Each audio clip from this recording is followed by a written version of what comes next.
थी। कालू, हम लुट गए, हमारी लकड़ियां कोई उठा कर ले गया।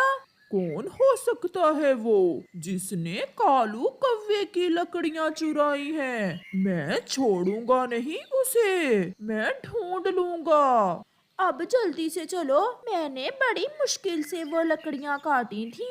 कौवा और कौवी दूसरे पक्षियों से लकड़ियों का पूछने जाते हैं। कबूतर, नदी के पास मैंने लकड़ियों का एक गट्ठा काट कर रखा था, कहीं तुमने तो नहीं उठाया? नहीं नहीं गोरी, तुम देख सकती हो, मैंने तो अपना घर 2 दिन पहले ही बना लिया था। आप चिड़िया से पूछें, चिड़िया आज अपना घर बना रही है। अगर चिड़िया आज अपना घर बना रही है तो फिर हमारी लकड़ियाँ चिड़िया ने ही उठाई होंगी। गोरी और कालू भागे भागे चिड़िया के पास जाते हैं। चिड़िया ने तो उन लकड़ियों से अपना घर भी बना लिया था। जब कौवे वहाँ आते हैं, यही है हमारी लकड़ियाँ, यही है गोरी, मैंने पहचान ली है अपनी लकड़ियाँ। कौवे भैया, क्या हुआ? कौन सी लकड़ियाँ? इतनी मासूम ना बनो, नदी के पास से जो लकड़ियाँ तुम उठा कर लाई हो वो मैंने काट कर रखी थी। हाँ गोरी बहन, मैं और गुड़िया आज लकड़ियाँ लेने गई थी और वो लकड़ियों का गड्ढा नदी के पास पड़ा था। मैं समझी कि कोई पक्षी रखकर भूल गया होगा।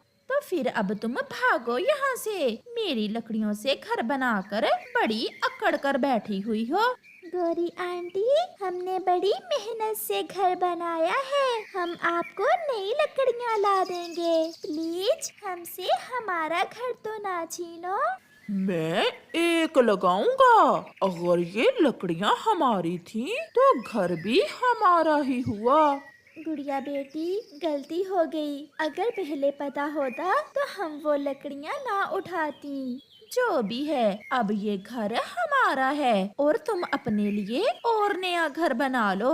चिड़िया जानती थी कि गौरी कौवी कहाँ मानेगी, इसलिए चिड़िया अपनी बेटी को साथ लेकर वहाँ से चली जाती है।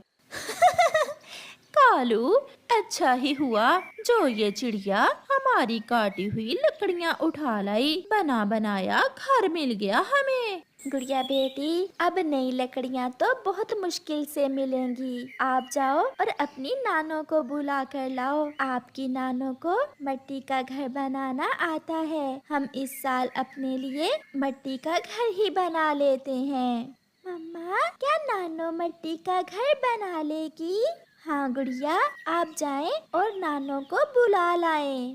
फिर गुड़िया अपनी नानों को बुलाने चली जाती है। गुड़िया बेटी, कैसे आई हो? आपकी मम्मा तो ठीक है? फिर गुड़िया अपनी नानों को सारी बात बताती है। इसमें गलती तो आपकी है बेटी, जो आपने किसी की लकड़ियाँ उठाई। चलें, अब मैं आपके साथ चलती हूँ। फिर गुड़िया अपनी नानों को साथ लेकर आ जाती है। बेटी चुप कर जाए, रोने से कुछ नहीं होगा, मुझे गुड़िया ने सब बताया है, मैं अभी आपको मिट्टी का घर बना देती हूँ। माँ, वो देखें सामने, मैंने कितना सुंदर घर बनाया था। अब छोड़ें, जो हुआ उसे भूल जाएं। आप और गुड़िया मुझे गीली मिट्टी दें। फिर वो सब मिट्टी के घर का काम शुरू करती हैं। कालू, देखो देखो, अब छोटी चिड़िया अपने लिए मिट्टी का घर बना रही है। गोरी, मुझे मिट्टी के घर में रहना बहुत अच्छा लगता है। ये कौन सा बड़ी बात है, जब चिड़िया अपना मिट्टी का घर बना लेगी तो हम उसे ये घर देकर उससे मिट्टी का घर छीन लेंगे। सारा दिन काम करने के बाद गुड़िया की नानो गुड़िया के लिए एक बहुत ही सुंदर मिट्टी का घर बना लेती है। ये घर देखने में तो सुंदर है, मगर बेटी, बारिश के पानी में ये घर टूट भी सकता है। माँ, हम कुछ दिनों तक लकड़ियाँ लगाकर इस घर को मजबूत कर लेंगे। फिर ऐसे गुड़िया की नानो वापिस अपने जंगल चली जाती है। वो माँ बेटी आज बहुत थकी हुई थी, इसलिए वो जल्द ही सो जाती हैं। 2-3 दिन ऐसे ही गुजर जाते हैं। फिर एक दिन गोरी कालू से कहती है, कालू, चिड़िया का मिट्टी का घर गर्मी में बहुत ठंडा होगा। चलो हम चिड़िया से वो घर छीनकर उसे ये लकड़ियों का घर दे देते हैं। फिर कौवा और कव्वी रानो चिड़िया के पास जाते हैं। चिड़िया, मुझे बहुत अफसोस है कि आप मिट्टी के घर में रह रही हो। आप ऐसा करें कि अपना लकड़ियों का घर वापस ले लो और हमें ये मिट्टी का घर दे दो। नहीं, अब हम ऐसा नहीं करेंगे। मगर मम्मा चिड़िया जानती थी कि वो लकड़ियों का घर तो बहुत मजबूत है और ये मिट्टी का घर बारिश के पानी से टूट जाएगा। ये घर बहुत सुंदर है। अगर आपको ये अच्छा लगता है तो आप ये घर ले लें और हमें वो लकड़ियों वाला ही दे दें। हाँ, मगर अब हम वो घर आपको वापस नहीं करेंगे। ठीक है। फिर चिड़िया लकड़ियों के घर में चली जाती है। शाम हो जाती है। आसमान पर बादल भी गहरे थे, बारिश भी होने वाली थी। कालू जी, मिट्टी का घर बहुत ठंडा है। मुझे इस घर में रहने का बहुत मजा आ रहा है।